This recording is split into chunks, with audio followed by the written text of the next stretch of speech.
ದೊಡ್ಡಗೌಡರ ಮನೆಯ ಒಡತಿ ಚೆನ್ನಮ್ಮ ಇನ್ನಿಲ್ಲ. ಅಮ್ಮನನ್ನ ನೆನೆದು ಮಕ್ಕಳು ಕಣ್ಣೀರು. ನಾಳೆ ಹೊಳೆನರಸೀಪುರದಲ್ಲಿ ಗೌಡತಿ ಅಂತ್ಯ ಸಂಸ್ಕಾರ. ಇತ್ತೀಚಿನ ದಿನಗಳಲ್ಲಿ ಹೆಚ್ಚಾಗ್ತಿರುವ ಮಕ್ಕಳ ಆತ್ಮಹತ್ಯೆ ಯತ್ನ ಪ್ರಕರಣ. ಮಕ್ಕಳಿಗೆ ಕಿರುಕುಳ ನೀಡೋರ ವಿರುದ್ಧ ಕಠಿಣ ಕ್ರಮಕ್ಕೆ ಆಗ್ರಹ. ಸರ್ಕಾರಕ್ಕೆ ಮಕ್ಕಳ ಹಕ್ಕುಗಳ ಆಯೋಗದ ಮಾಜಿ ಅಧ್ಯಕ್ಷರ ಪತ್ರ. ಯಾರದ್ದೋ ಎಡವಟ್ಟು, ಮುರಿದಿದ್ದು ಮತ್ತಿನ್ಯಾರದ್ದೋ ಕಾಲು. ಪಾದಚಾರಿ ಮಾರ್ಗದಲ್ಲಿರೋ ಟ್ರಾನ್ಸ್ಫಾರ್ಮರ್, ಬಸ್ ಸ್ಟಾಪ್ಗಳ ಶಿಫ್ಟಿಂಗ್ ಯಾವಾಗ? ಫುಟ್ಪಾತ್ ಒತ್ತುವರಿ ತೆರವು ಮಾಡಿದ್ರಷ್ಟೇ ಸಾಕ? ಮೇಂಟೆನೆನ್ಸ್ ಬೇಡವಾ ಸಚಿವರೇ?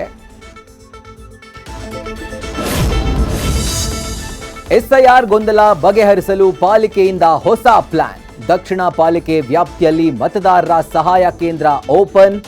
ಬಿಎಲ್ಒಗಳು ಮನೆ ಬಳಿ ಹೋಗ್ತಾ ಇಲ್ಲ. ಅರ್ಜಿ ಭರ್ತಿ ಪ್ರಕ್ರಿಯೆ ಗೊತ್ತಾಗ್ತಿಲ್ಲ ಅಂದ್ರೆ ಇವರಿಗಿಂದಲೇ ಸಿಗುತ್ತೆ ಸಹಾಯ. ಸಚಿವ ಕೃಷ್ಣ ಬೈರೇಗೌಡರ ವಾರ್ನಿಂಗ್ ಮುಗಿಯಿತು. ಇನ್ಮುಂದೇನಿದ್ರು ಅಖಾಡ. ನೋಟಿಸ್ಗೆ ಕ್ಯಾರೆ ಅನ್ನದ ಖತರ್ನಾಕ್ ಓನರ್ಸ್ಗೆ ಬಿಸಿ ಮುಟ್ಟಿಸಿದ ಜಿಬಿಎ. ಬೆಂಗಳೂರಿನ ರಸ್ತೆಗಳಲ್ಲಿ ಆಪರೇಷನ್ ಟೋಯಿಂಗ್ ರಣಕಹಳೆ. ಸಚಿವ ದಿನೇಶ್ ಗುಂಡೂರಾವ್ ಸಮ್ಮುಖದಲ್ಲೇ ಶುರುವಾಯಿತು ಬಿಡಾಡಿ ವಾಹನಗಳ ಜಪ್ತಿ ಕಾರ್ಯ.